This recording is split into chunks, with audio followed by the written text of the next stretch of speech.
Blog Talk Radio. Om Shabbat Shalom, Holy Way of the Most High. Om Shabbat Shalom, I sense your presence. Om Shabbat Shalom, Holy Way of the Most High. Om Shabbat Shalom, I sense your presence. And I am the light within your soul. In the essence of truth and right, love makes the circle whole. And here we stand in line, waiting for some sacred sign. But to find the balance is the purpose of this time. To restore the balance of the universal mind. And in the presence of my Lord of light and love, everything I see aspiring to be free. And when I call to thee, and come on bended knee, surrender to the all-pervading light and love. Reflections of the one surrounding me with love. And I sense your presence. I sense your presence. I sense your presence. I sense your presence. Within and without, above and below, yeah. East, west, north and south, I sense your presence. Without and within, below and above, yeah, yeah. East, west, north and south, I sense your presence. I sense your presence.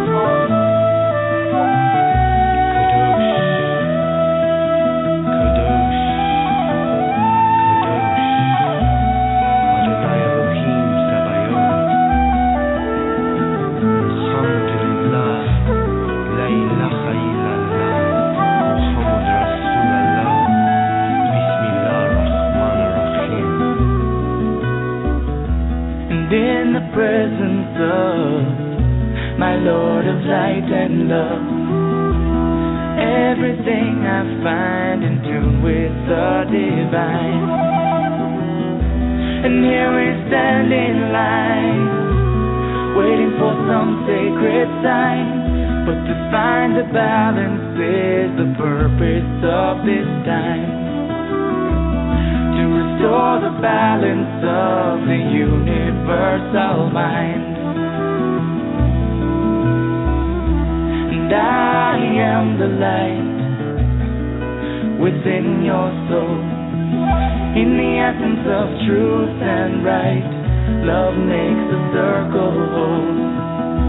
And when I call to thee, and come on bended knee, surrender to the all-pervading light and love. Reflections of the one surrounding me with love. For to find the balance is the purpose of this time. To restore the balance of the universal mind. And I sense your presence. I sense your presence. I sense your presence. I sense your presence. Om Shabbat Shalom, Holy Way of the Most High. Om Shabbat Shalom, I sense your presence. Om Shabbat Shalom, Holy Way of the Most High. Om Shabbat Shalom, I sense your presence. Om Shabbat Shalom, Holy Way of the Most High. Om Shabbat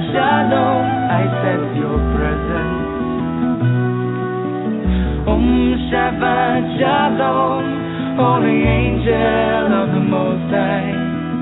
Om Shabbat Shalom, I sense your presence. I sense your presence. Thank you for joining me here on Activating Compassion Radio. My name is Jessie Ann Nichols George, and I'm your hostess tonight. The music you were just listening to at the beginning of the show is I Sense Your Presence by a wonderful little musician ensemble known as Shemshai, and you can definitely check out more of their music at www.shemshai.com, and that's SHIMSHAI.com. And, you know, they always have some great stuff up. You can connect with them on Facebook, and they sometimes have samples that they're giving out on there as well, so it's always worth staying in tune with what they're doing. Yeah, I just want to extend a welcome to everybody, whether you're returning because you've listened to the show before and you really enjoy what is happening here at Activating Compassion Radio, or whether you're listening to us for the very first time. We do stream live in 3 additional places, and that would be TalkStream Live, StreamFinder, and PEN, also known as Pair Encounters Network. And I also welcome everybody listening through those channels as well. Here at Activating Compassion, what I do is I look at the different ways that compassion exists in our lives, how to remove our blocks, resistances, frustrations, and more. And some weeks I'm discussing different aspects of how compassion is in our life, how it affects our life, the different areas of compassion. And then some weeks I'm doing more exercises, practical implementations. I definitely plan on doing a couple of exercises tonight for those that stay tuned or are catching us in the archive. And also many times I've got guests on the show so you can learn about their work and how other things complement and work with compassion. And boy, I have had some really incredible guests on the show. Matter of fact, if those of you that have been listening for a while remember Sharita Starr, who started off our year here in 2014 doing astrology and doing things dealing with names, things like that. She's going to be coming back on giving us an outlook for 2015, so she's going to kick off 2015 with me as well. You won't want to miss that show. And then I also highlight different musical artists along the way. I've had Grammy nominees Stephen Halpern, Peter Cater on the show. I've also had Jill Matson, Claire Hedin, Bruce Ciccarelli, Craig Carolus, the Harold Grandstaff Moses, and just really some people doing an incredible wide diversity of music. Also Randall Stanswith there has been on the show, who did some music and some other things with it. So definitely worth checking out those archive shows. I guess that's what I'm getting to in that. In my own work, what I do is I focus on helping people find and use compassion in their everyday lives. I've created the Genesis Clearing Statement, and if you've missed it, you can catch that in the different archive shows, not only in my area, but where Kevin Baird did an interview of me. We've had that, I believe, on the Main Street Universe show. And if you go on my website, I also have some other shows where we worked with that statement. And then I also have 2 other books based on relationships, which are You, Me, Life, Dreams, and Its Companion Workbook. And then the first 2 books, Activating Compassion and Its Companion Workbook. In addition, I've created the Compassion Tour, which is a multi-state nationwide tour, including workshops, retreats, seminars, book signing events, and fundraising events. And you can follow those events on my website as well, Jessie and Nichols George, the #1.com. You're going to find all that information there. Just have a little teeny tiny bit left for 2014. I'm finishing out an event tomorrow here in the San Antonio area, and I have one more event listed for southern Utah in Zion National Park area, and that will be happening at the winter solstice. So that's the weekend there of the winter solstice, the kind of 20th, 21st range right in there. So you can check that out from my website under events or under Compassion Tour. And also, if you know of any great little location stores, I like to work with the indie stores when I'm on tour. And so if you know of any great little indie bookshops, metaphysical stores, things like that, I am now accepting locations to work with for the 2015 tour. I know I'm not even barely finished with the 2014, but I'm already accepting invitations for 2015. I've got about 27 to 36 spaces available for indie stores to work with them. and I've got 5 of those spaces already filled. So it's worth it. If you've got a favorite shop around you, let me know, and I'll contact them and see what we can do to get something going in your area. Now, just a reminder, if you enjoy this show, make certain you share it with your friends, family, people like that, because this show is a really interesting one with what we're going to be dealing with tonight. Various aspects of taking things for granted, gratitude, and we're going to be looking at the completion that we have coming up with the Pluto-Uranus square aspect. So there's going to be some really interesting information as well as some really great exercises shared in the show. And you never know who you're going to help just by simply clicking share or just by simply letting somebody else know about the show. And they can get to the show using the same link that you used to get into the live show here. And that's available as soon as we finish the show tonight. They can also go to my page on the Main Street Universe tab on my website. Again, JessieAnnNicholsGeorge1.com, and all the archive shows are there.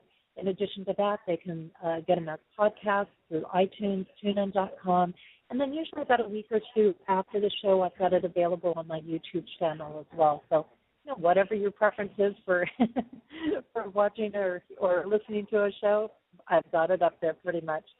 Now, before we get started, every week what I like to do is to deal with a name of God from the 72 Names of God, which is a book by Yehuda Berg.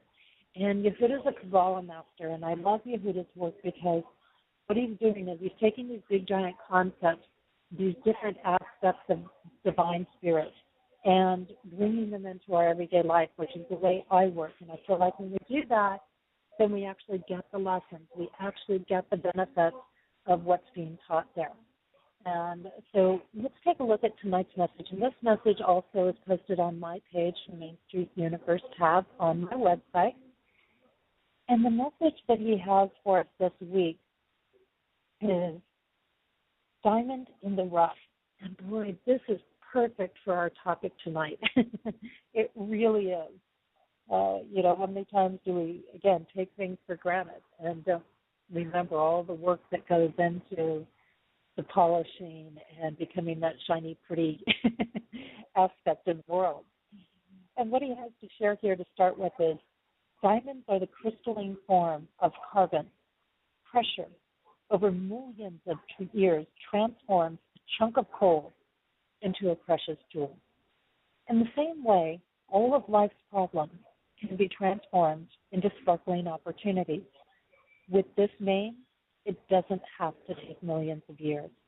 And this is really important because I think particularly over the last few years, with some of the influences we've been dealing with in recent years, we really feel like this. We feel like we've been under a lot of pressure. We feel like there's been a lot going on, but we also realize we're doing a lot of transformation. So when you're hitting some of those hard days, think about this and realize, you know what, I'm kind of that chunk of coal right now, and I'm being transformed into the diamond. And it might be uncomfortable at times, and it might be stressful at times, but you know what? The end result is incredibly beautiful. Now, the insight that he provides on this is the moment we shift our consciousness and recognize the spiritual value concealed within our hardship, a sparkling new diamond is formed. What's more, the bigger our obstacles, the more sparkling the diamond we create. Kabbalah teaches that this name is the secret spiritual tool used by Moses to bring manna from heaven when the Israelites were starving in the desert. Manna could have any taste a person could wish for. And with the sacred name of God, we gain the power to change darkness into light and burdens into blessings. We have the ability to transform all our circumstances into sources of joy and fulfillment. A word of caution. Our own consciousness directly influences our reality. Namely, if our headspace is negative, if we are self-absorbed, or feeling victimized by a problem, a chunk of coal remains a chunk of coal. What's more, the diamonds we already possess will inevitably slip through our fingers, lost, until we raise our consciousness. And this is a big thing with things.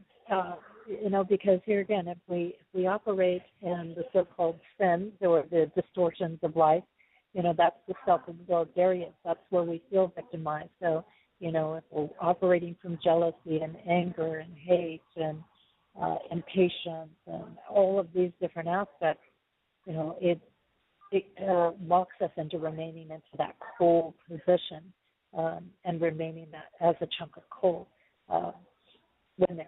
But when we take it on and we go, you know what, there's a blessing in that. When we look at it and we say, I'm going to be patient with this and I'm going to see it through and I'm going to see what happens.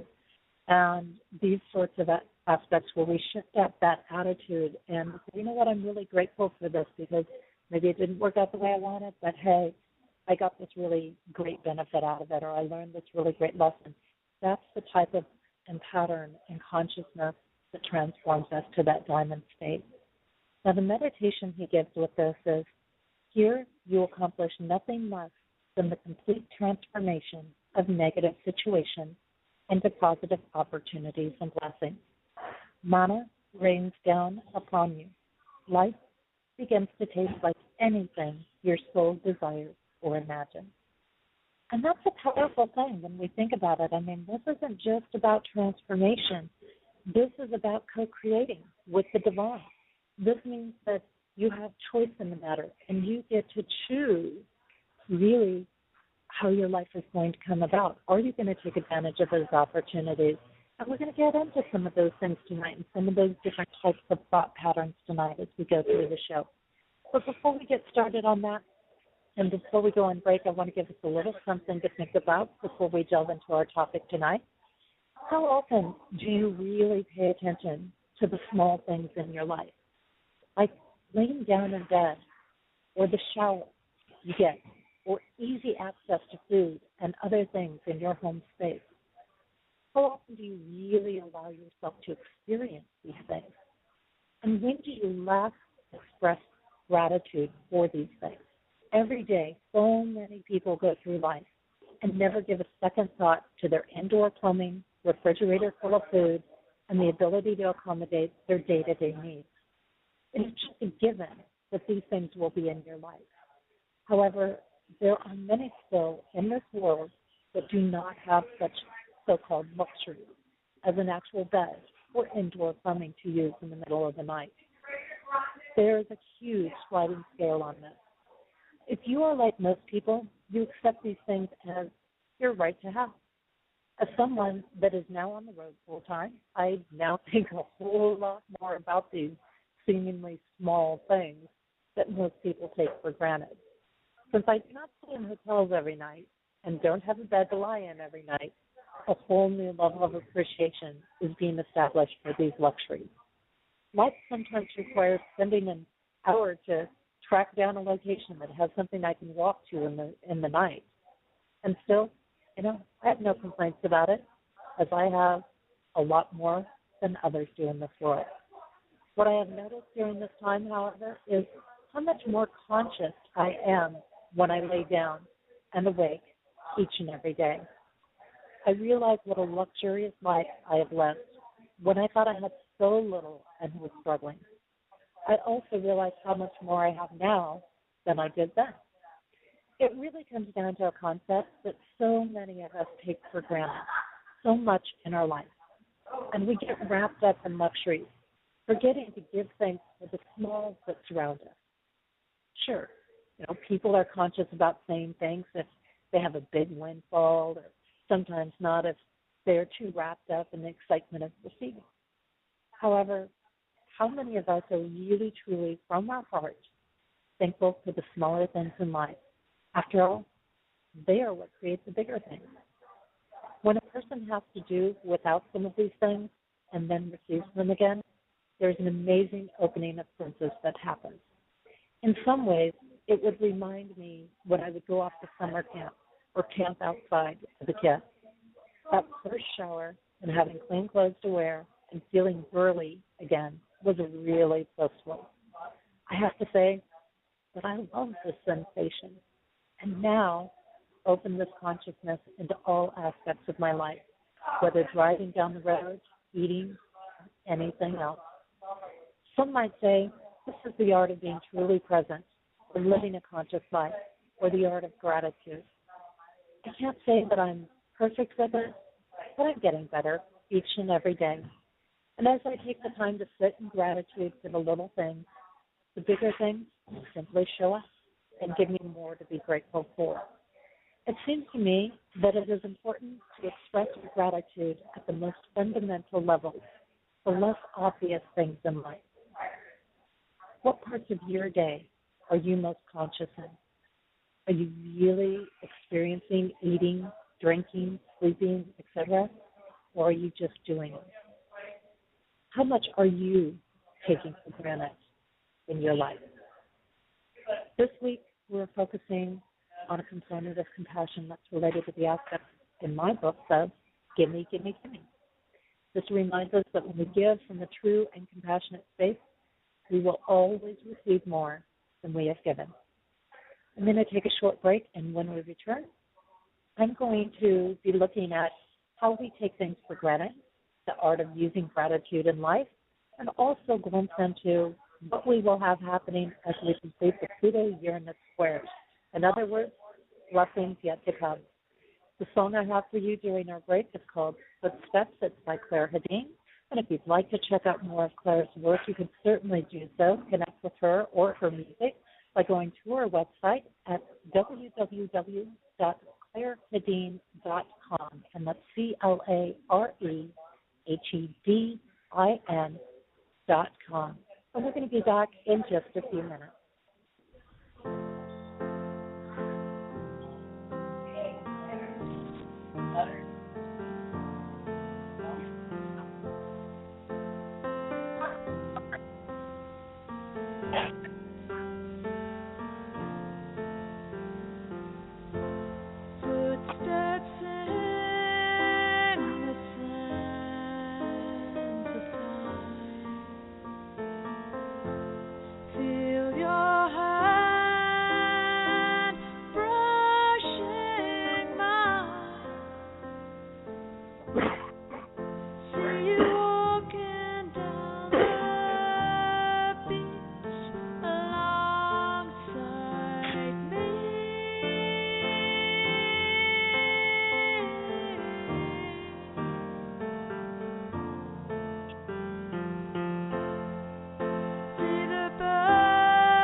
And welcome back. You are listening to Activating Compassion Radio. My name is Jessie Ann Nichols George, and I am your hostess.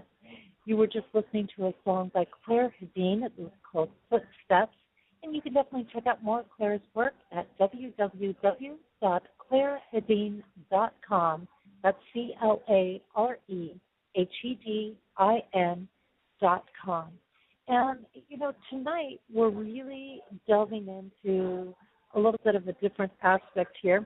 We're going to be looking at the different ways that we take things for granted and how to shift out of this kind of lower energy vibration of taking things for granted and moving into gratitude, especially during the season where we're probably being tested pretty much daily by people and situations in our life here during the holidays.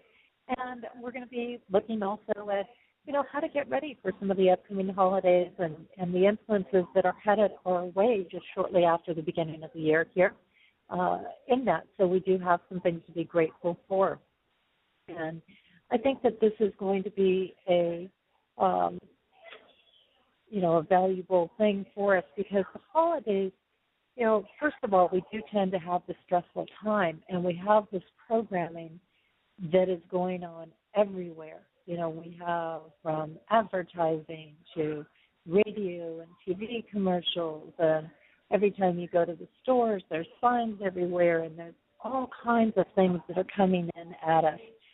We also have things like company parties to go to. We have things like getting together with friends and social events and family events, and all of these things are things that we tend to take for granted. Some of us get very irritated by these things, that I know of a lot of people that have said, that's it, I'm just done with family, can't do it this year. And there's a variety of different pieces to that. But, we take for granted so much, for example, in this season. And, I hear about some of these things that happen, on Black Friday, and I look around as I sit here in the San Antonio area this week, and just a massive amount of people flooding to the stores out of greed. Gotta have this item, gotta have this particular thing. And some of it is, yes, they want to get a nice gift for somebody and they're trying to get a good deal, but it shows how much we're programmed towards that materialism and how much we actually take for granted the fact that we have the time, the ability, the resources to go and stand in line and wait to get a particular thing, or to even have the resources to buy something for somebody. It's a really interesting time, and I know I've had times in my life where there wasn't any money there. There wasn't any money to buy a gift for somebody, even if I wanted to. I've seen those times, and it weighs on us, and we start to feel guilty about it. Well, I can't do anything for anybody. And, ironically, we forget that we have usually within ourselves the greatest gifts to give outside of the material world. Sure, the material stuff is fine, it's nice, but it's comfy and cozy, and we forget how many of us actually are far wealthier than we think, particularly if you're living in the U.S. And I know that that is something that you might not normally think about, but I read some stats, and I know I'm not going to be 100% accurate on these stats, but I read recently that if you own a vehicle, if you simply own a vehicle, you're in the top 10% of people in the world. The top 10%. Can you imagine that? If you have your own home or place to live in, and you're not having to share with multiple families, for example, you are in the top 5% of the wealthiest people in the world. Doesn't sound like a whole lot, does it? To have a place to live and a vehicle to drive puts you in the top 5%. That's pretty amazing. If you have a job, a home, and a vehicle, Believe it or not, you are in the top 2 to 3% of the wealthiest people in the world. How many of us sit around and take that job for granted and complain about it? How many of us say, oh, this place I live in is a dive? We do it a lot, especially in the U.S., because we don't think twice about having that place to go home to, let alone going out to the store and buying Christmas presents. It's a different train of thought to think about, and it's a different consideration. And I bring this up this time of year because so many times we think we have nothing and we have tons. And I know I've brought this up in a couple of interviews recently that I've done with people, but, you know, I have been on the road now for about 2.5 months touring the United States, and I know that sounds very glamorous to some people, but I'm touring in a vehicle. I'm not staying in hotels every night. I don't have a vehicle that is a camper with a bed in it or that type of thing. There's a very small amount of space in there. And I moved into that from a 2,300 square foot home. So a very big shift. And I did it by choice. I mean, I had some different options. I didn't have to take that option, but I felt like for my work and for what was happening, that was the option. I was very grateful to have the opportunity to do this. And I can look forward to continuing to do this. Now, you know, as I think about this and I look at this, and when I look at my vehicle and I go, wow, it's amazing to me how only, say, a year ago, I was sitting around with a sense of deprivation in my life. And here I am now, and I'm surrounded by things, and I feel totally abundant. It's really in a perspective. I mean, you think about it, if you might have a smaller space, but you have a lot of stuff surrounding you, you know, and it doesn't even have to be all kinds of fancy possessions.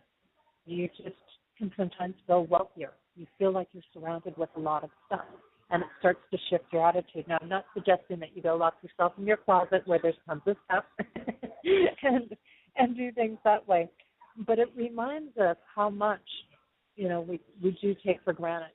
If we think about how many people, they literally don't have a bed to lie on. They're lying on the dirt. They might not even have a hut or a roof covering them places. And I encourage you to think about that, because I would bet that a lot of my listeners, they lay down at night in their bed, they're comfy, they're warm, and they don't think anything about it. They don't stop to think about that experience, what that feels like, and to really take it in. And those that know me know that I'm really, really big on experiences. I'm really big on indulging it. And so I want to kind of challenge you a little bit over this holiday season, and now particularly through, say, New Year's. Okay, that's what, a 5 to 6 week period of time, not a very long period of time to be challenged for this. But every night when you lay down, every time you sit down to eat something, I want you to focus on getting a full experience from it. It may seem like a really small thing, you know, whether it's getting yourself ready in the morning. What does it feel like when that fabric is on your body? What does it feel like when you lay down? How does the food feel like? What is the texture? What is the smell? What is the taste? And when we take the time to really stop and take that in, it's like breathing. Okay, we talk about breathing a lot of times, of how much that can just relax us, how much that can just put our bodies at ease, calm us down, get us to focus. Well, the same thing is true when we step into consciousness. I would say routine. I challenge you to really feel it as a full experience. You know, it's funny, I used to be teased by people because people would go, gosh, it seems like you're making love to your food. It is like a show to watch you eat. And the reason for that was because I didn't just sit down and smell food in my face. I wanted to take in the whole experience. I took in the sound of the place that I was in, the smells of the place I was in. I would stop and I would really look at that plate of food before I ate it. And I would really stop and go, wow, isn't this amazing? Okay, even if you're not a person to say grace, to just look at this food and go, wow, this is really amazing to have this in front of me. And just take in what that smells like. And then as I would eat it, I would really savor every bite of it and indulge myself, make it feel like an indulgence. And it wouldn't matter what I was eating. I mean, it could be anything. You know, it could have been a salad, or it could have been some kind of main course meal, or it could have been fruit. It didn't make any difference. What I did is allowed myself to indulge in the moment. And when we do this, we're also going to raise our vibrational level. Because what happens is we're getting present, we're getting conscious, and we're paying attention. We're no longer taking things for granted. One of the pieces that people don't realize, when we take something for granted in our life, one of the things that we're doing is we're operating from the space of greed. When we take things for granted, we're not appreciating them. When we're not appreciating them, we're just assuming they're going to be there. We're going to, it's like excess to us. It's like a given. Of course that's going to be there. And nobody's going to take that away from me. And what happens when we take things for granted? Well, we not only drop to a vibration of greed, which then starts to put us into deprivation, and it starts to put us into these patterns that a lot of people are experiencing: frustration, right? Lack of resources, feeling irritated or on edge or stressed out. When we are taking things for granted, we might become irritated with our family, for example, if we're taking them for granted. We might become bored with a partner of ours. And a big key of this, there's two pieces. There's two really big keys I have to working with this. And one of the first keys that I have is to imagine what would it be like if that irritation, that frustration, that thing that you take for granted, okay, didn't exist. If it didn't exist at all in your life. Matter of fact, if it didn't exist at all on the face of the earth. I know I did a video a while back, one of my monthly videos, and, you know, one of the examples I used, what if those children screaming that irritate you, what if you never heard those screams? What if you never heard a baby crying anymore? That means there would be no more babies on the earth. That means there would be no more children. That means that the human race would cease to exist. It's a much bigger picture of things. When we get frustrated and we say, you know what, this is all I have to eat in the house, and we're not appreciating what we have. You know, we not only start getting less and less that we have an opportunity to eat, but we, again, are in a space that's a lowered vibration. And again, it's pushing away things from us. And it sets us into a pattern that then filters into other areas. Whereas if we look at that plate of food and go, wow, you know what, this might just be a salad in front of me, but the amount of seeds that had to go in the ground, the duration it took for this to grow, the amount of time that it took somebody to be out in the fields and to plant things and to pick things and to put them on a truck and to get them to the store and all the things that it had to go through to get to my place, that's a huge process. It really actually goes all the way back to the universe. And that is, you know, that is a really huge thing. Now, that's one piece. So stopping and thinking about what would this planet be like if that particular thing didn't exist on the planet. Now, the other thing that I like to do a lot is to counteract my irritation or my frustration or what I'm taking for granted with a positive. And this sometimes can work really well with family, especially if you have those negative people around you. And I'm sure a lot of people are going, me.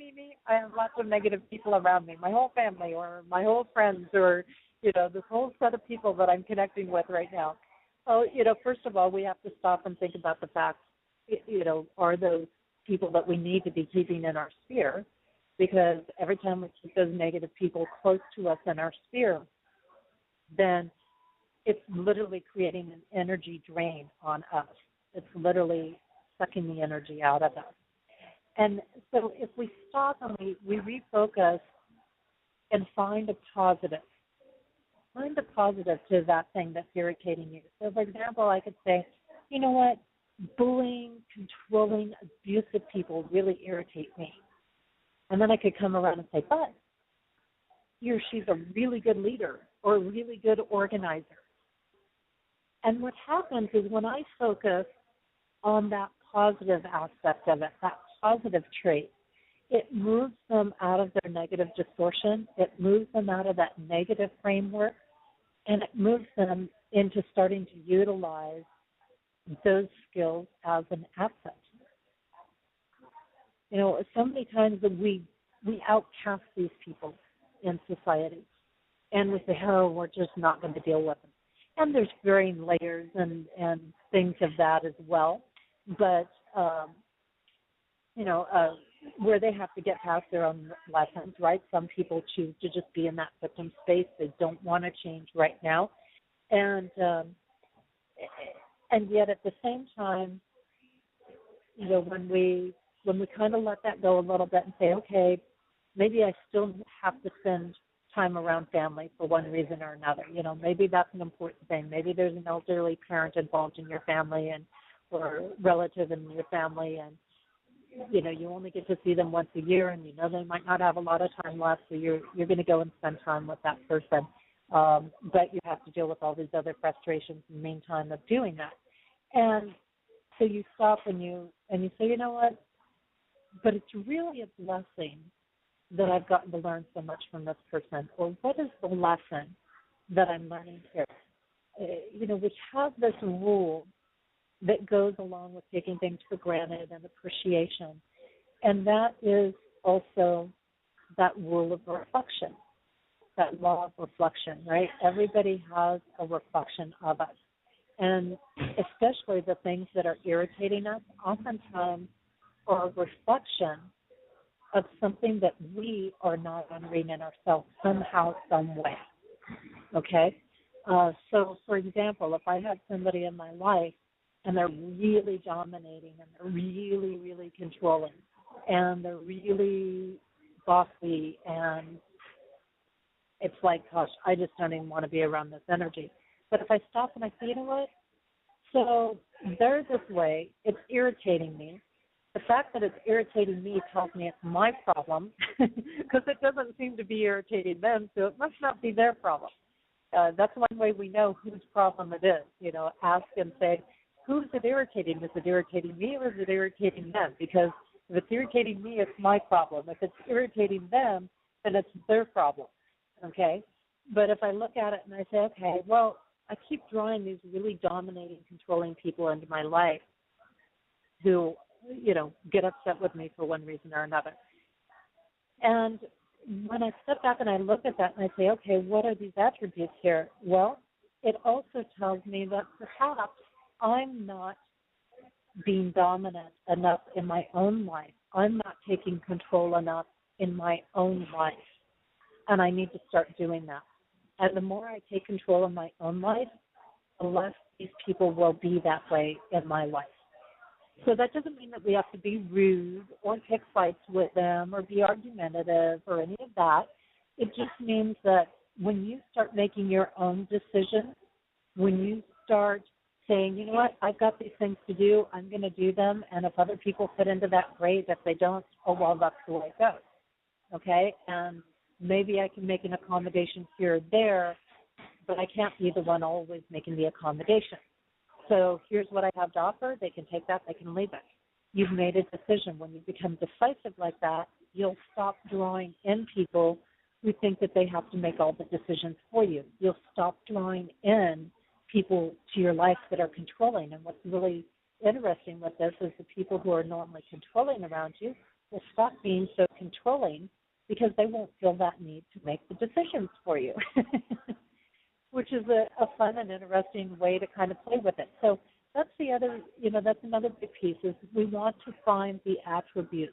We want to find the lessons. So we've got the aspect of imagining what it would be like if that particular thing never existed on the earth, because we have to think of it and say, yes, something might feel controlling and things like that, but we also do need some leaders in the world. We also need some people to step up and take a little bit of charge in the world and to help other people along with things. We need people to guide. We need people to help, and that comes from the same energy. We want to stop and value the lesson. We want to stop and find the attribute in what that irritation is. So we have those multiple pieces there, and then we want to know the reflection. What is our reflection in the situation? And it's always there. We just have to figure it out. We just have to look at it and say, okay, what are they doing to me that I'm not giving to myself? So let me repeat that. What are they doing to me that I'm not giving myself? If they're controlling me, then I'm not giving myself enough control. I'm not being so-called selfish enough, taking enough time for me and setting my own standards. So let's do a little visualization right now with this. We'll kind of drop a little exercise in here. And we're going to do a couple of short little exercises along the way tonight, just, to give us some of that breathing room for the holidays, just kind of get us ready because, boy, Black Friday is here today, and we're going to be in full swing, right, all the way through New Year. So go ahead and take some time right now, and I want you to just close your eyes, okay? This is your time. Make yourself comfortable. I don't care whether you lay down or whether you're sitting. If you're sitting, make sure your legs and your arms are uncrossed. And I want you to just breathe from the diaphragm area, okay? That's right there in that solar plexus area. That's where, if somebody was to punch you in the stomach, you'd feel like the wind got taken out of you. That's where you're going to breathe from. And when you breathe and you inhale, that stomach is going to expand in that region. And then when you exhale, then it's going to go back in and flatten out again. Okay? And I like to breathe in through my nose, sometimes especially if I'm doing release work, if I'm letting go of something, especially if I'm letting go of frustrations or challenges. What I like to do is I like to inhale through my nose, and I like to exhale really strongly through my mouth. Okay? But you work with whatever breathing works for you. The key is that you start to get yourself relaxed and that you get the really deep breaths. Now, if you use the exhale the way I'm talking about it, I want you to exhale with a lot of force, okay? And I want you to exhale right through that solar plexus chakra. So when you take it in, you breathe deep, and then with as much force as you can, let it out through the solar plexus. Okay? So that's our key there. Now, go ahead and close your eyes, and I want you to take a moment to just tune in. Tune in to what irritates you. Is it the people that cut you off in the parking lot? Is it the crowd? Is it the family that you got to deal with? Is it the pressure of having my presence? I don't care what it is. Whatever it is for you. That could be something totally unrelated to the holidays. And just take a moment to breathe into that irritation. Okay? And just be with that. Just tune into it. And it's okay to let the feelings come up. Sometimes we try to push the feelings down, but let the feelings come up.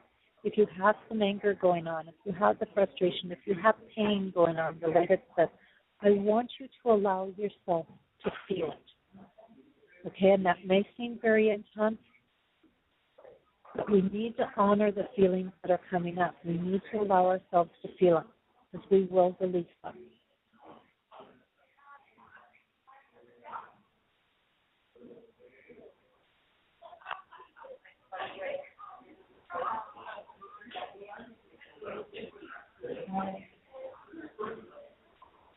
And now, as you're tuning into these feelings, I want you to really just stop and think about for a moment,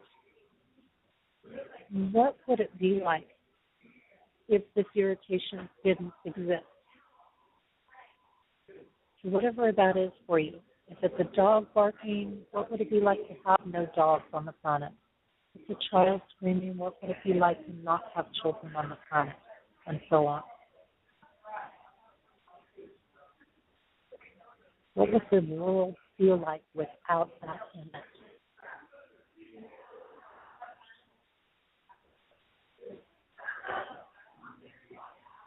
And I want you to be with whatever emotion is coming up for you related to knowing what that would feel like without it in it at all.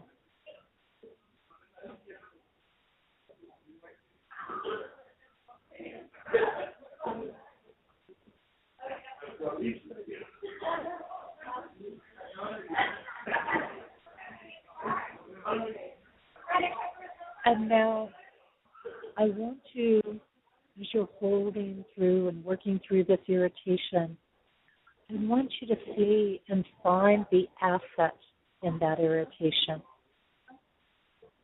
So for example, if it's a dog barking and that dog barking is irritating, what about finding the appreciation of how wonderful it is to be loved so unconditionally by that animal?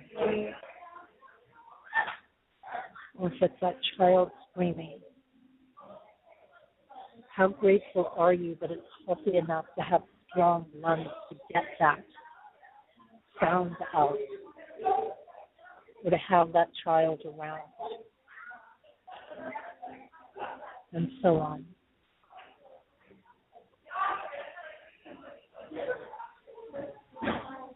And just let yourself feel that gratitude, that appreciation.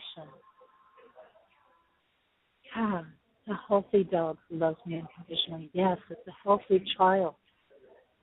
And that is something to be grateful for.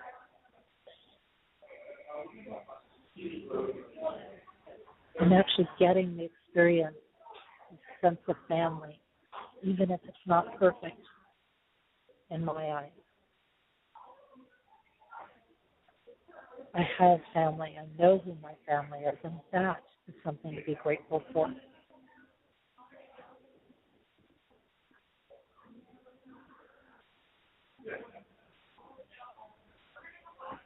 And now with that irritation, I want you to ask that irritation to show you that asset. Now, you might be coming across irritating right now, but what I really want to see is to see you use that leadership quality not to irritate people, but to do something magnificent with.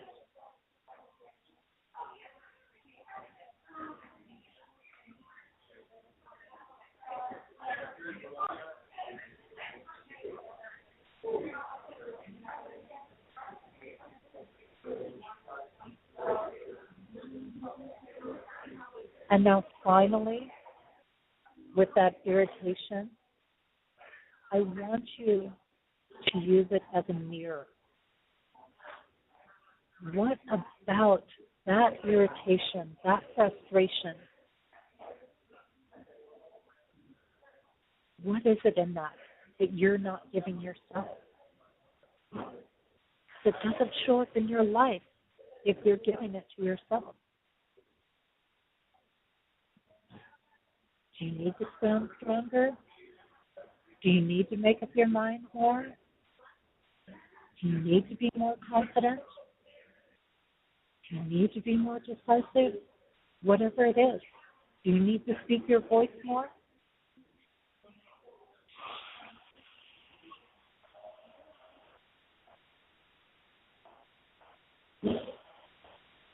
And sit with that appreciation for a moment.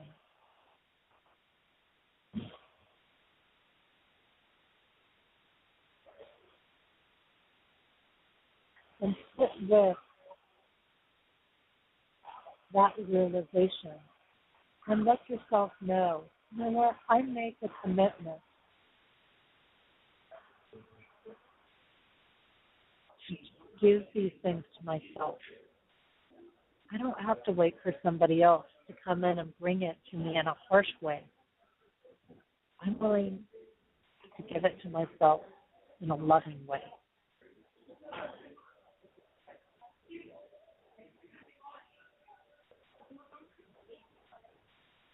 And as you tune into that, now we want to take our breath. And I want you to take at least 3 deep breaths. You're going to do that. And again, when you inhale as deeply as you possibly can, and with each one we'll get deeper. And when you exhale, I want you to exhale with the greatest force you can. Put everything into it.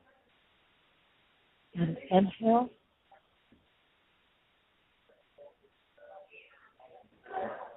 And exhale right through that solar plexus.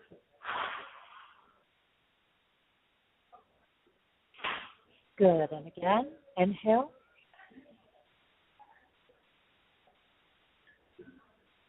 And exhale really hard through the solar plexus. And again, inhale really deeply.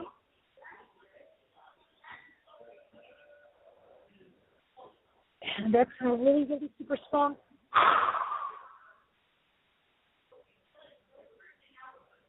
Great.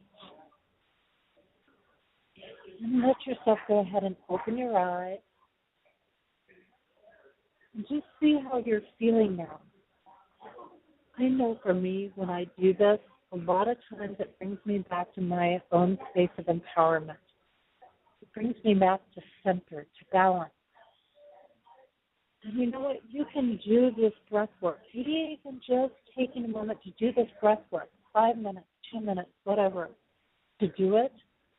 And you can do this in your car when you're getting ready to leave, while you're leave the shopping area, while you're sitting at a stoplight, before and after being with family or friends or social events. I like doing this type of release, particularly if I've been in social settings, and to just do it as soon as possible afterwards, because it really pushes out any of the so-called garbage that I've taken in, and it also really renews my energy level tremendously as I do this. So it restores my balance, so I'm not carrying that to bed at night, so that I'm not carrying that on for hours after I leave the situation. And I think that that's really a powerful thing to help you hold your space when you're dealing with so many people out there during this time. And again, not just this time, but all throughout the year, whether it's your work situation or when you're creating projects. You know, even creating projects can be stressful and have tensions and frustrations with them. And to do these simple things, it releases it so that you can get back on track, regain your focus, and get moving again. Now, you know, again, we talked about, you know, when you're feeling taken for granted, say by other people, and again, we talked about know whether the issue is yours or not.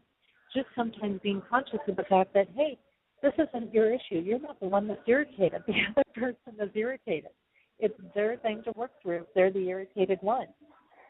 And yes, they might be unpleasant to be around, and that might become your irritation. But a lot of times if we just recognize the fact, wow, this person's in some sort of pain. This person is really feeling deprived. They're really in a struggling space. And maybe they're there frequently. I don't know. Some people are there frequently, right? They choose to live in that victim space. But you just can gently send them some healing energy. You don't have to do anything, but say, you know, I just send you some light. I just call in and ask that the angels, the divine, will be with you. And it's as simple as that.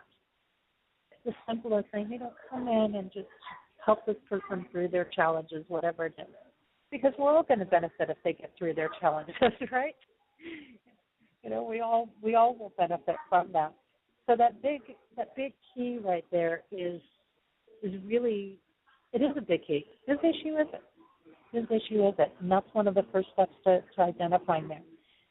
Now, you know, another thing that we can do in this situation is there's an exercise that I sometimes will do with fingers, my fingers and my thumb, okay? And each finger or thumb, things like that, is got different representations in our life. And you might have heard about some of these things. They're kind of some basics if you've dealt with energy before, you've worked with things before. And this is also something very simple you could do where people won't even really necessarily notice what you're doing. You can do it out in public anywhere. You can do it, just in some quiet time, with meditation, whatever works for you. Basically, what this is going to do is allow you to reconnect with your own energy, seal up any leaks that are going on in your energy, right? Because we get leaks when we're around a lot of draining people or draining situations. And what this will do is to reestablish an energy circuit within yourself that also keeps you very connected with divine energy. And this doesn't even take but a couple of seconds to do. Now, first we want to look at what each of the fingers represent in this situation. And you can also kind of coordinate these to your toes, too. If you're just sitting down barefoot, you can hold the different toes, too. That will also reestablish a circuit. So our thumb is like action and motion. That's our work. That's our doing. That's our physical movement aspects within us. Now, the finger next to it, the forefinger, will deal with our confidence, our health, our body, our personal image, thoughts about ourselves, all come through the forefinger in there. And that would, if we were going to connect these with toes, for example, big toe would be equivalent to your thumb. The toe next to that would be equivalent to your forefinger. Your middle finger or your middle toe deals with communication, okay? And when we think about this, we're also working the organs and strengthening the organs at the same time. For example, if we're strengthening communication on an energy level, we're also strengthening the lungs at the same time. So we have physical attributes that go along with it. We're creating breath and circulation going on. So the middle toe or the middle finger deals with our communications, particularly what we're receiving from other people and how we're able to express ourselves as well in that. Now, our ring finger is probably pretty obvious for most people, and the toe next to our baby toe is probably more obvious. That is related to the love area, our heart, relationships, and emotions. So if you feel yourself getting really, really emotional, that's the finger you're going to want to work with. It's not just relationships or just love or marriage or things like that. And also, the heart is a big thing to be connecting with during the holiday season. Again, keeping us centered in love and compassion, as well as a lot of us start eating foods that maybe aren't as healthy for us, right? During the holiday season. And anybody guilty of that? I know I am. But, when we start to do that and we get those extra sweets in our system or something like that, it's really good to connect with this finger because then it's also strengthening our heart, which sometimes, if we're getting too much cholesterol or things like that running through our diet, it can help. It's not a cure for it, but it can help temporarily at least. And then your pinky is your personal power. That's what I call like your magic. That's your mojo, so to say, and that equates to your baby toes, okay? The pinkies are your magical side. Now, we have two different aspects here. Our left side is our receiving side, and our right side is our sending side, okay? So we have receiving, the passive side, and then we have the giving and the active side, the doing side. So when we look at how do those play into it, how does that dynamic play into it? So, for example, if we're dealing with communication issues coming from other people, that would be what we're receiving. So what we want to do is we want to put our thumb to our middle finger. Okay? You might have seen these in some what they call mudras, which are also hand placements for meditational tools, things like that, have similar positionings to this. So if you put your thumb to your forefinger, you now close that circuit of the communications that you're receiving from others, which then is going to stimulate a more positive energy flow. And this is kind of fun to play with. I mean, just see what happens. Like if you're out in a crowded space and you hear some people arguing, take and put your thumb into your middle finger, let them connect and touch, and see if all of a sudden that communication doesn't change.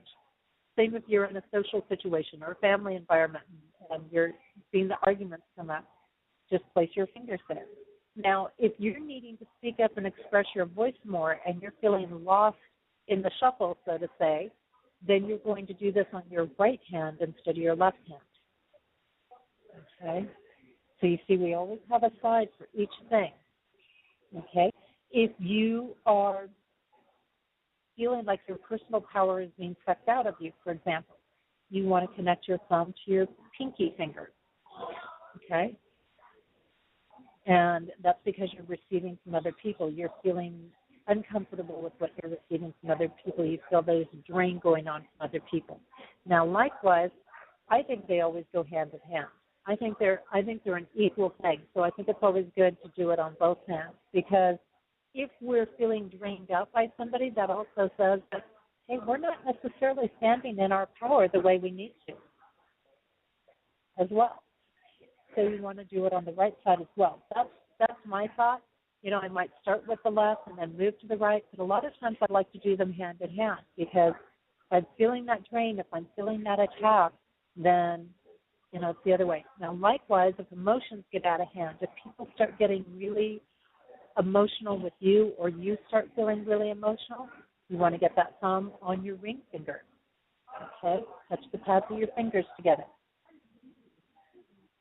And then, of course, if you're feeling a lack of confidence, if you're feeling insecure about your body, and this can happen because sometimes, you know, you go to the holiday parties, or you go out and you see these beautiful clothes, or you see somebody dressed up and looking really nice, and that might make you feel a little less secure about yourself for one reason or another, or maybe you've been eating too many sweets and you put on that extra few pounds and you're not feeling as confident about the image that you're putting out. Just go ahead and connect it there. And take a minute to do this. Take a minute to do this, and you can just run through each of the fingers, okay, and just see how it feels when you stop, you pause, and you breathe with that connection. Again, we're automatically sealing the energy so it's not being taken away from us, and we're automatically strengthening what we put out.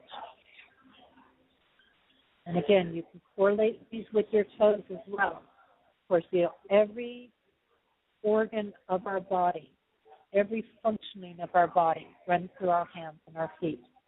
So by making these connections, be it with our hands or our toes, we're strengthening also the organs of our body. And that's what we really need to do with winter coming on. This is a great way to help keep your health going throughout the winter months. Okay? Because we can't always get out and be as active as we want. You know, some people live in sunnier, warmer areas, and they can do that. Other people live in winter areas. They get snowbound in. They don't have the ability to get out and do some of those things, or they start to feel depressed or things like that. If you're a person that feels depression during the winter, you want to connect your thumb with your ring finger. If you're feeling lonely, okay, there's two fingers to work with. That's going to be your ring finger, and that's going to be your forefinger. And maybe also your pinky, too, because that's related to personal power as well. And you can see in just a matter of seconds there, that you automatically establish that connection. And for those that are just jumping into our conversation, our show here, we're doing various things that deal with being aware of what we're taking for granted in our life, our appreciation factors, how to deal with different energetic shifts that happen to us when we get stressed out, frustrated, irritated, dealing with the holiday season here. And we're going through some different exercises, and we did a little meditation earlier. We're working with a little exercise with our hands, which can also be done with the feet as well, using our fingers and our toes. And, this is a great, just simple thing. And nobody has to be any the wiser of what you're doing, right? I mean, you could just leave your hands at your side and have that connection, and nobody's going to be paying any attention to that. You could do that with your hands slipped in your pocket, right? Very, very simple. It's just a matter of seconds, and it recenters your energy for you, just like that. Okay? That's the power. That's the power of consciousness. That's the power of mindfulness. Because when we do that, we're automatically placing ourselves in a space of mindfulness and consciousness. When we do that, we automatically elevate our energy out of the fear, the hate, the anger, and all those lower vibrations, and it automatically recenters us back into a place of love. So when we do that, then all those negative things fall away, right? So it's a very, very simple, but also very, very powerful there. Now, we have the new year coming up, and, it might seem early to talk about it, but, we're really only a month away from that. And a lot of people, as they head into winter and this time of year, they start getting very reflective. That's very natural for this time of year. That's part of what we're supposed to be doing. We're supposed to be reviewing, how did our year go? What did we like? What didn't we like? What do we want to change? Okay, it's not about a New Year's resolution so much as what are we going to commit ourselves to changing in our lives so that we can get to where we want to be in our life. And a lot of people say, yeah, I've worked with that positive thinking stuff, and I've worked with law of attraction, and I've worked with gratitude, and grumble. Well, they obviously didn't get the results they wanted because they would be grumbling about it in there, and that's their issue, right? As we learned along the way. And there's an art to working with gratitude, okay? And a lot of times where people get hung up is they're coming from a state of deprivation. I've talked about this on other shows. If we're coming from deprivation, we can't create. Okay, creation doesn't work from deprivation spaces or lower vibration spaces. And when we place things in the future, in the past, as if we don't have them, we need them, we want them, these sorts of things. And we have to be very careful about these phrases because what it does is it puts us in a deprivation space. Okay, we are in a deprivation space, it doesn't arrive because we're not operating on a magnetic frequency for loving great experiences. We're operating on a frequency that's drawing in more frustration and deprivation. Okay, so a lot of people get tripped up in this because they place things in the future. I'm grateful for next week's thing in some way. It's this future tense or this past tense thing. And so what we want to do is there's a couple of keys here. We want to phrase what we're grateful for as if we already have it in our lives, okay? And you do, but now you're asking to have it in a visible and active way in this realm, okay? In this realm. And that's the key because most people feel like, well, if I had money in my life, I wouldn't be asking for money, would I? Right? And that's a tough one for a lot of people. They're like, but I don't believe it. I don't believe that I have it. Well, what we're needing to believe is that we're abundant.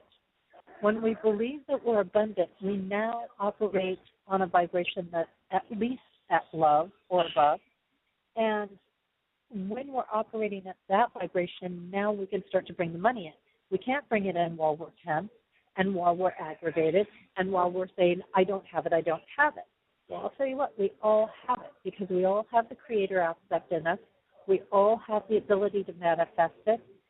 And yet what we are missing is being able to visibly see it. It's all around you. You're just not seeing it in your life, okay? So phrasing it as if we already have it is a big thing. And now I have this, but now I want to see it. I want it to be visible and active in my life at this time now. Okay, now is really an important word for us to add on a lot of times when we're working with gratitude. And we need to be able to trust that it's done when we're asking for something. Don't wonder if it's going to be done. Know it's done, right? If you're asking the creative force for it, or you're asking your angels for it, or your guides for it, which they're all there to help you get it, right? Now there's a couple of other pieces behind, when we're looking at the money piece, there's factors of how responsible are we being in our life, right? Because if you had an irresponsible child, you wouldn't keep giving them money, right? If they were irresponsible with it. No, they would have to come into responsibility. So there are some checkpoints like that we have to consider. How responsible are we being? What are we doing with what we're getting? Things like that with it.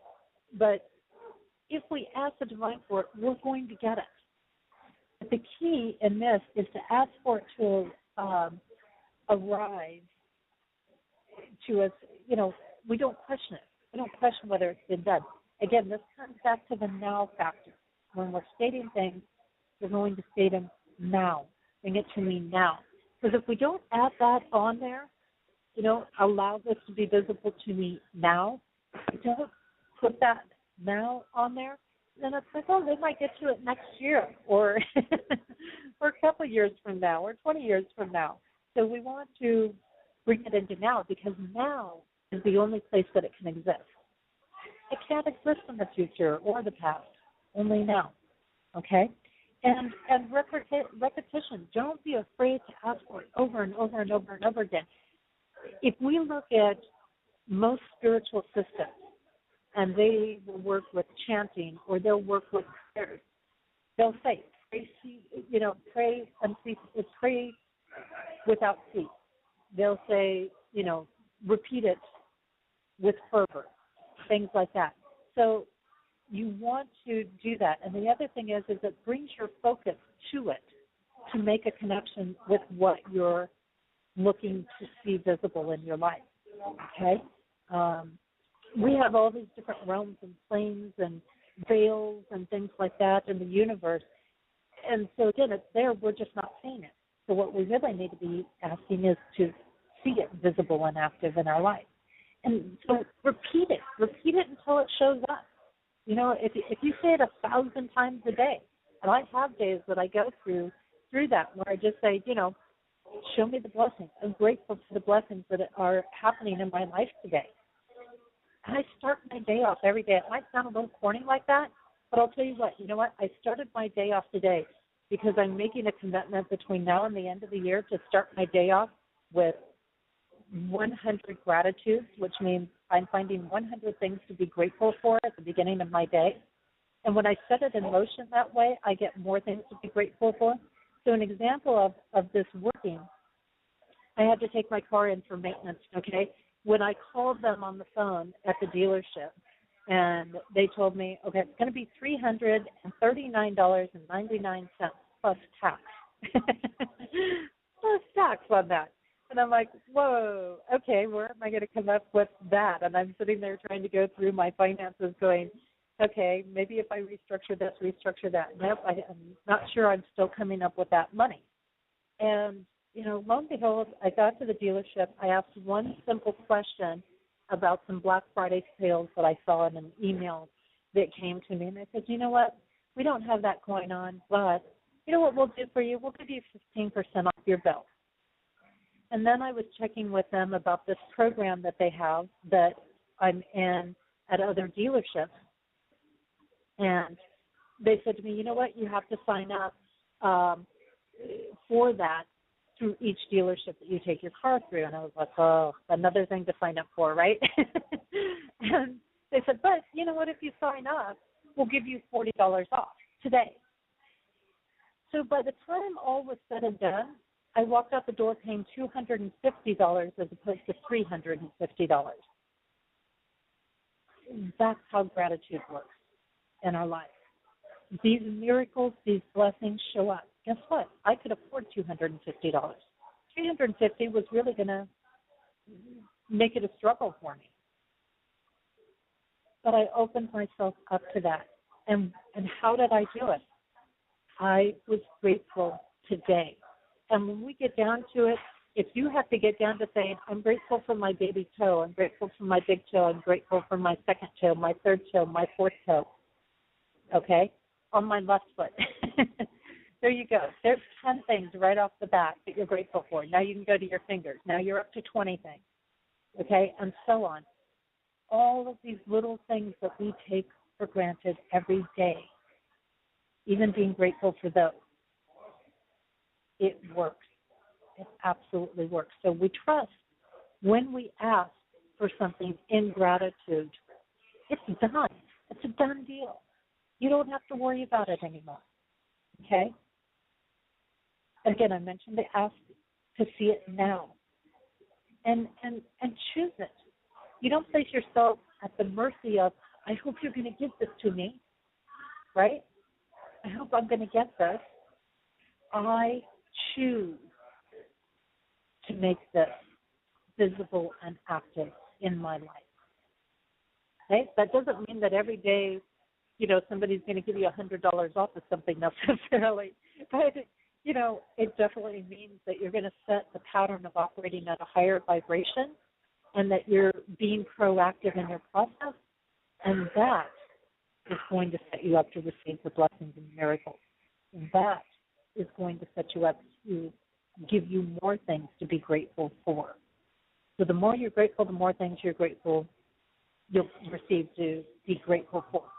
Now, the fourth thing I always like to add on when I'm working with the power of gratitude is to ask for it to be received or seen or made active in gentle ways. Okay, I love that part, in gentle ways. Because how many of you have asked for something, but you got it in a way that beat you up in the process, right? You needed that, $300 to somebody. In fact, one of our other show hosts talked about this. He would need some money, and lo and behold, somebody would come along and smash his car up, and he kept getting in car accidents. I've had other people like that. And they would get that money, but they had to go through the trouble of having their car fixed and doing without their car for a while and things like that. So when we ask for it in gentle ways, then we can receive it in ways that feel more like gifts and blessings and miracles. That's what it's doing for us. So let's take an example of this. Let's take a look at it and say, for example, I am grateful to have whatever it is, more money, love, joy, than I can use in my life, allowing me to share abundantly, and I ask for it to be visible to me now in gentle ways. This is the experience I now choose to have. This is powerful. A lot of times people ask for money, for example, and it's not wrong to ask for money as long as it's not out of greed. It's okay to ask for money to help you pay your bills, to help you keep a roof over your head. But if you're not paying your bills and then you receive that money and you go out and you spend, you buy a bottle of Dom Perignon to drink, for example, instead of paying your rent, well, that's going to bring you a different set of challenges along the way. But when we approach it in this way, a lot of people, when they're asking for money, for example, to cover their expenses, their needs in life, they'll say, they'll ask for enough. Give me enough. Give me enough. Well, you know what?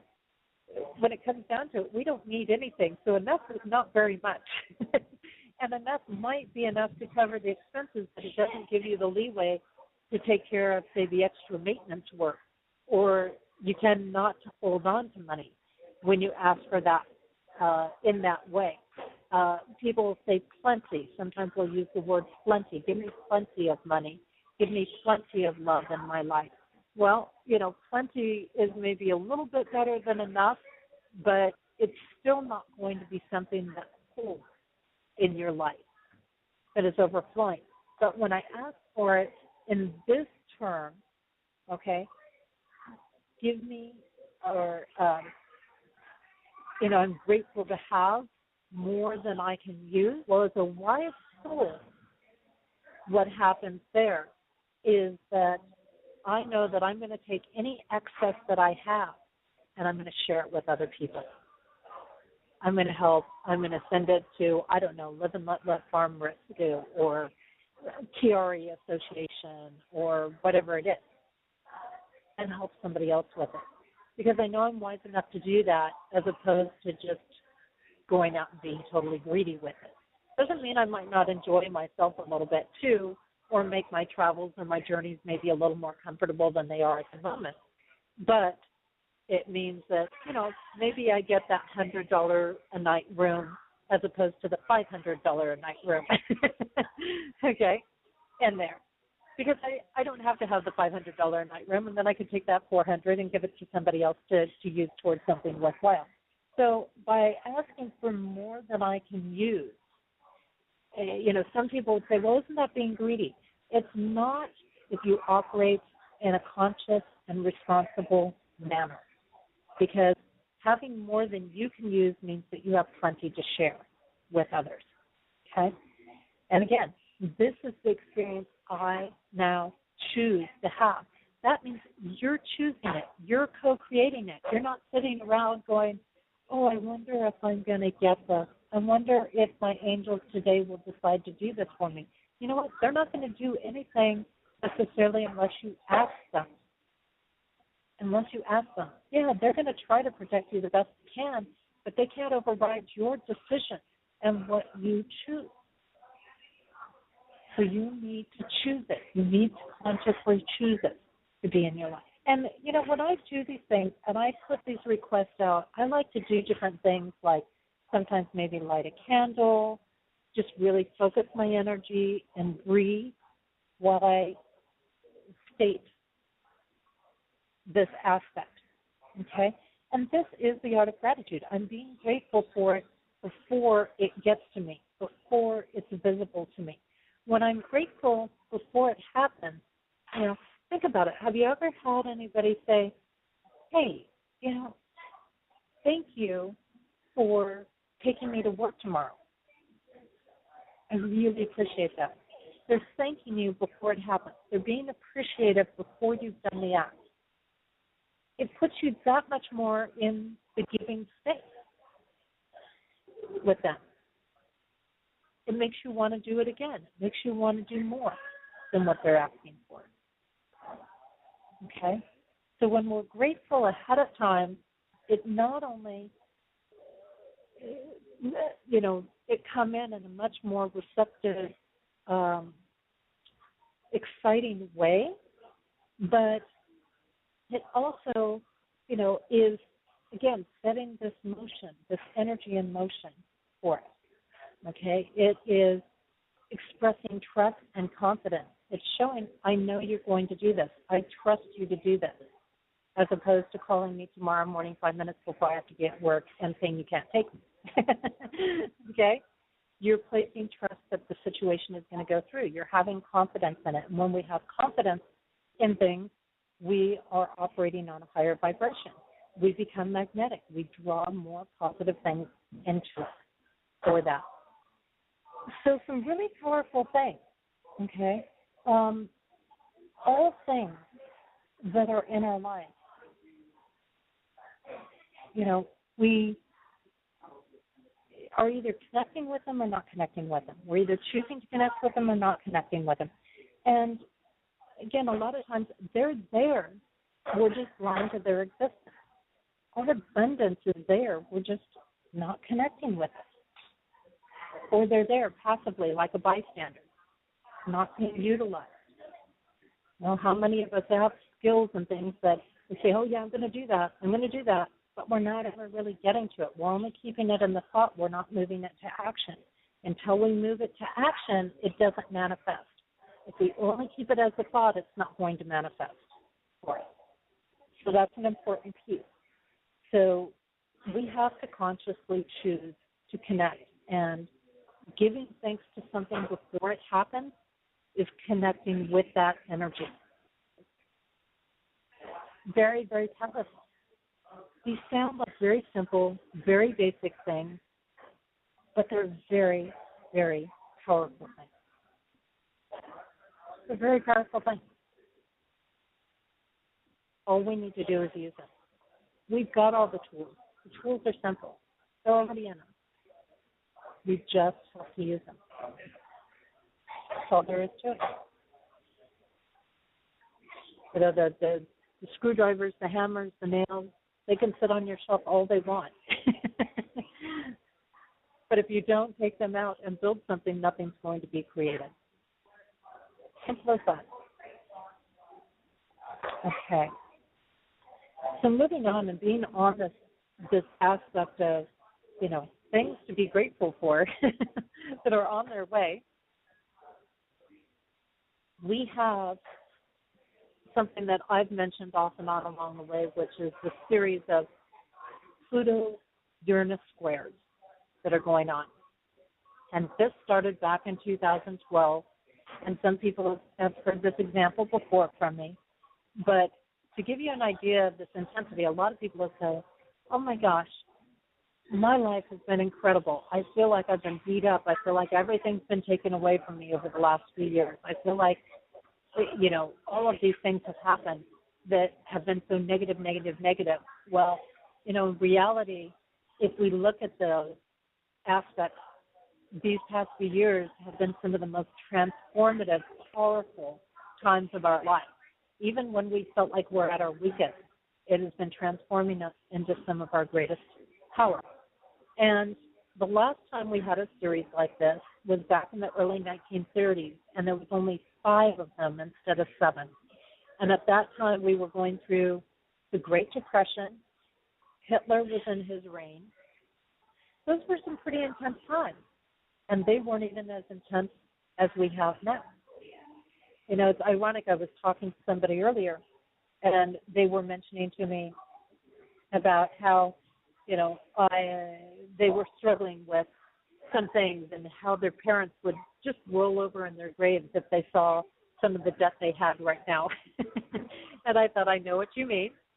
And, you know, it's a two-way street. It brings us back to all these immediate gratification things that we focus on. That's the energy of greed, okay?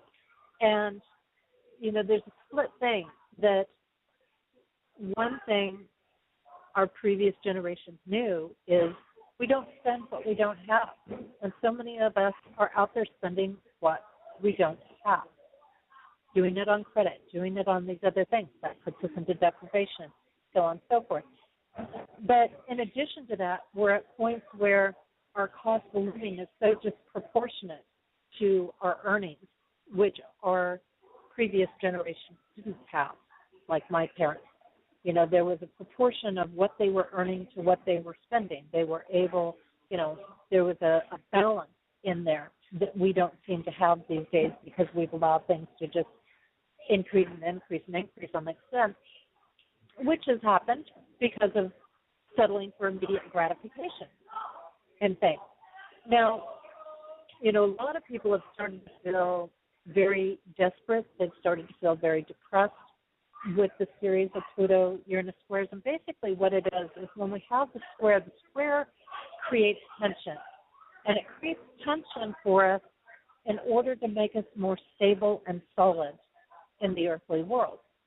Now, Uranus is the planet that comes up with the unexpected, out-of-the-blue stuff that there's no way we could be prepared for, or we're thinking, okay, that's the one thing I don't have to worry about.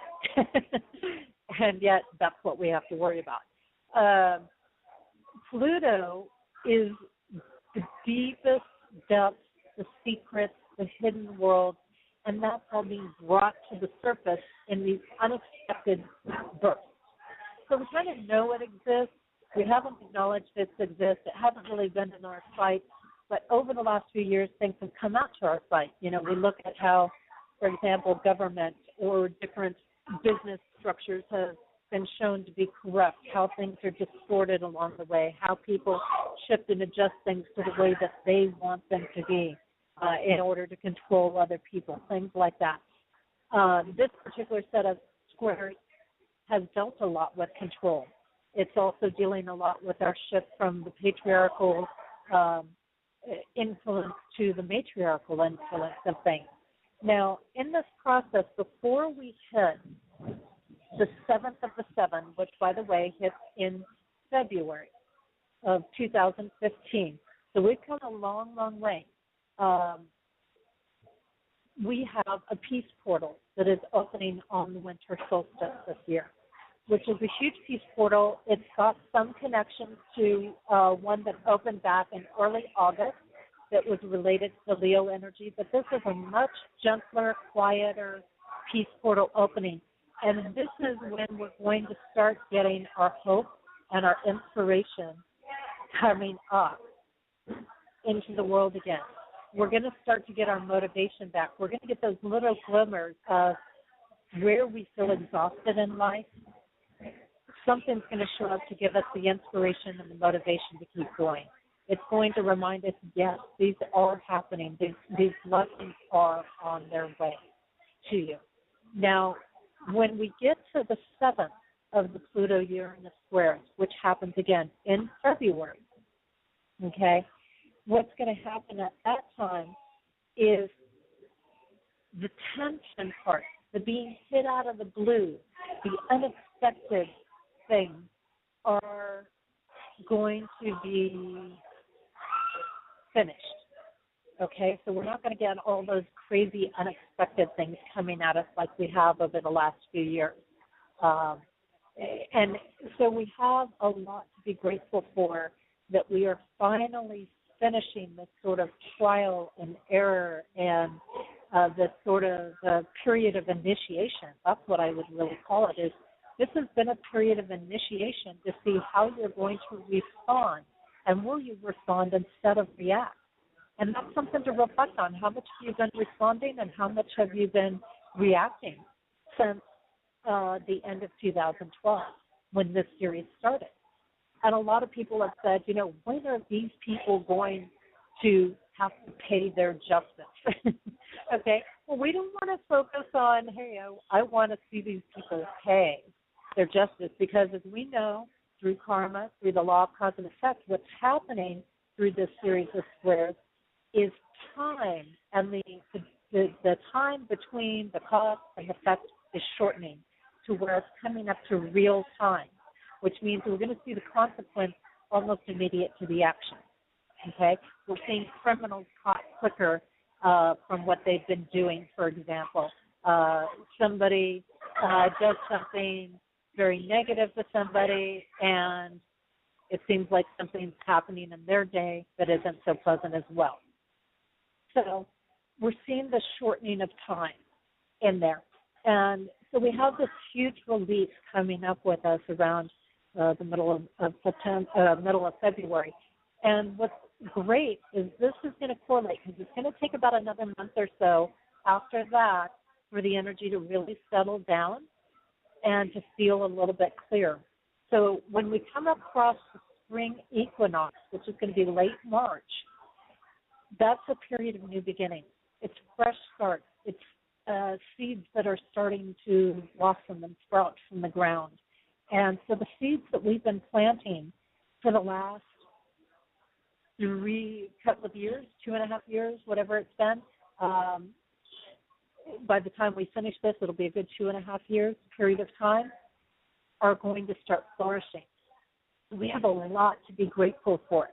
Now, also what's going to happen is we're going to go through a period of about 5 years where the consequences are going to start showing up. So the choices we've made. Now, there's a lot of people, for example, who have kicked their addictions during this period because their addictions became so prevalent that they finally decided to kick their addiction. There are people who have made that transition from being angry to being compassionate during this time. So all of these choices that we've been making over the 2.5 year period that this has been going on is now coming around, and we'll have 5 years of seeing the consequences of that. So all those people that you think might have gotten away with things, it's going to show up in the next 5 years. that's going to be catching up to them. And all of those people that you think, wow, that person does so much good in the world, and they're so kind and they're so generous, and I don't understand why they're not getting more. Well, guess what? They're going to be getting more. If you're one of those people who have been operating in compassionate ways, you're one of those people that are coming from the heart, you have a lot to be grateful for. And start being thankful now. Start being grateful now. Say, you know what, I am so grateful that I have learned so much during this period.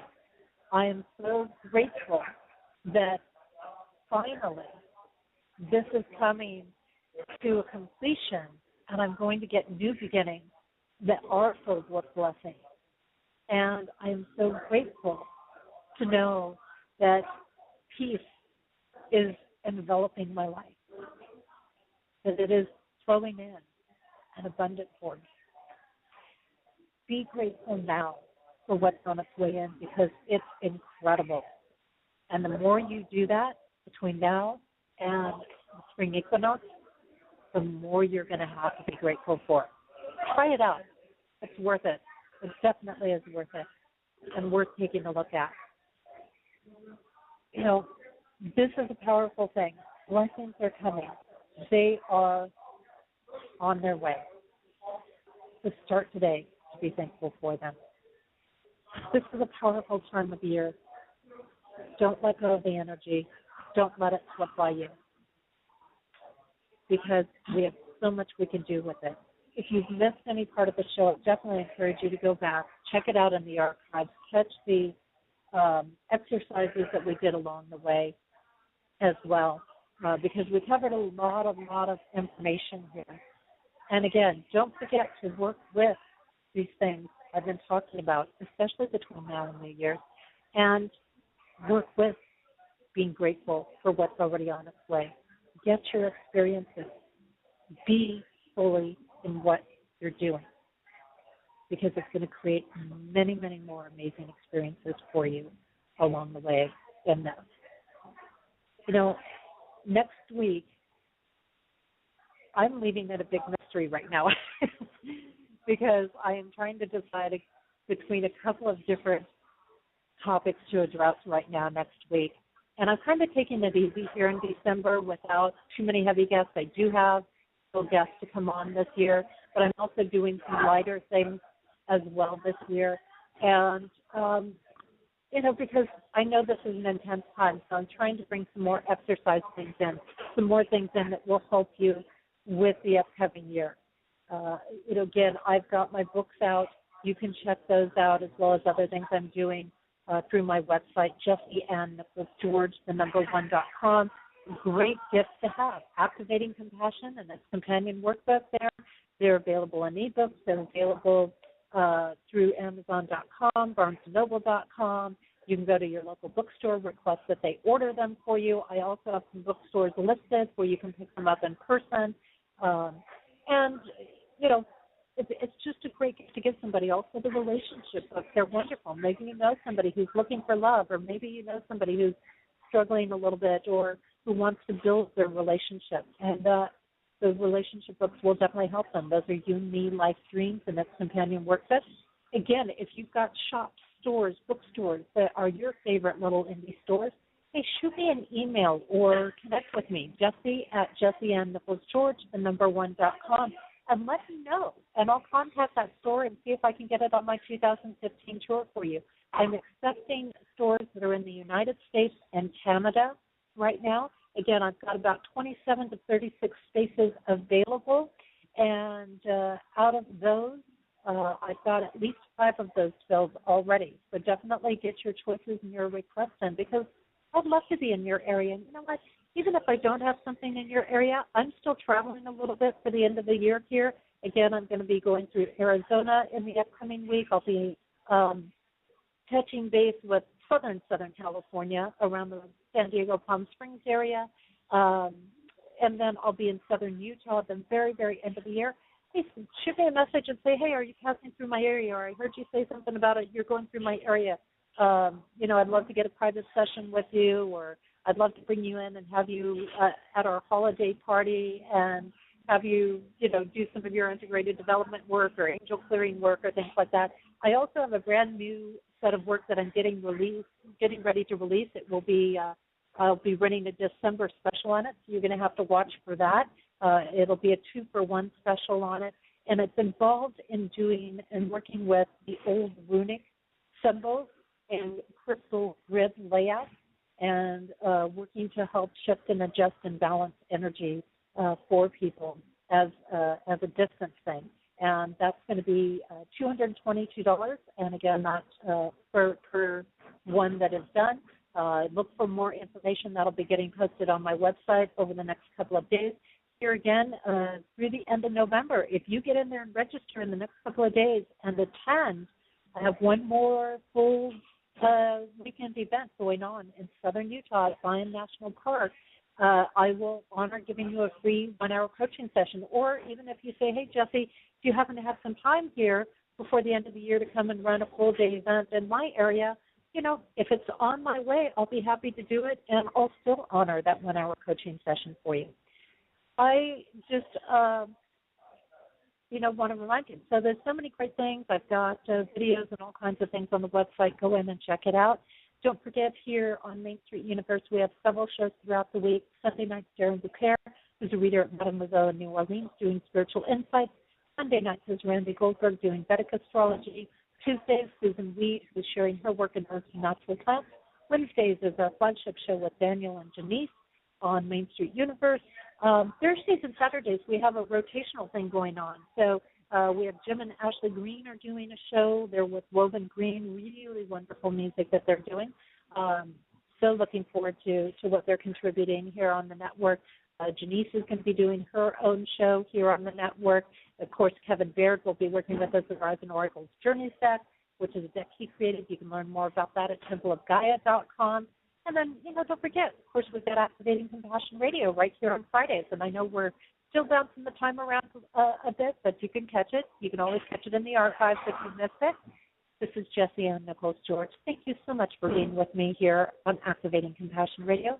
And again, thank you not only to our listeners on Blog Talk Radio, but those streaming live through PEN, also known as Parental Network, StreamFinder, TalkStream Live, and those catching our podcast at iTunes and TuneIn.com, and those catching the YouTube version of our show. Hey, I look forward to seeing you back here next week as we delve more into Activating Compassion. Don't forget that if you've enjoyed the show today, share it with others. It's going to be available at the same link in our archive. And I'm going to leave you with the song Yearning For, also known as Over and Over Again by Shem Shai. And you can check out more of their work, www.shemshai.com. That's SHIMSHAI.com. Thank you so much. I look forward to seeing you again next week right here on Activating Compassion Radio. May you enjoy the rest of your weekend and have a truly amazing week.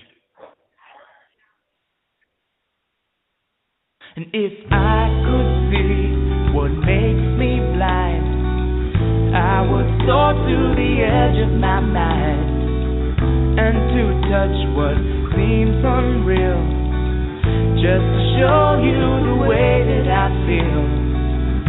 And we are in time with time, one with the season of change inside. And we are in tune with the tune, caught in a balance of sun and moon.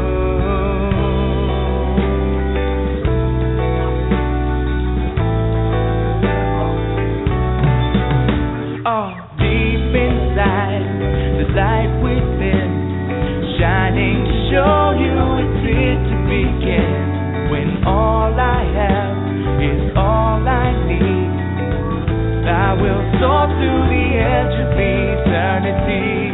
And we see it eye to eye, one within love to be for the divine. And we're walking hand in hand, caught in the balance of God and man.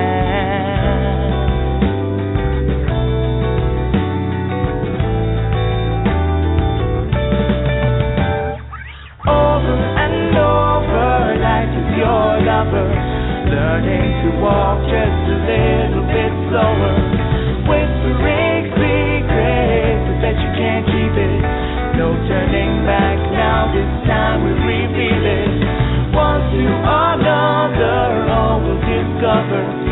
essence within the most beautiful lover. Time is still turning, the love is still burning. Deep in your spirit, your heart still yearning for.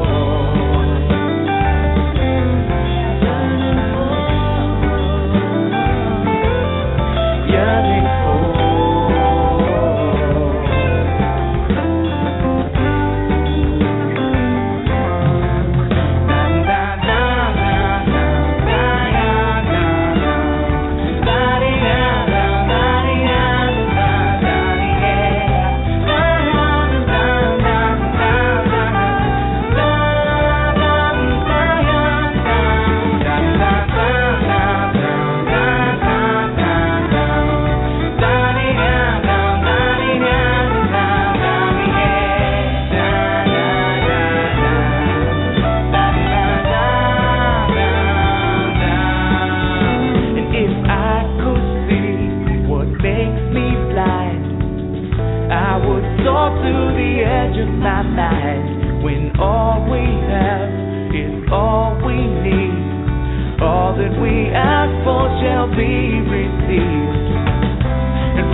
Still burning, deep in your spirit.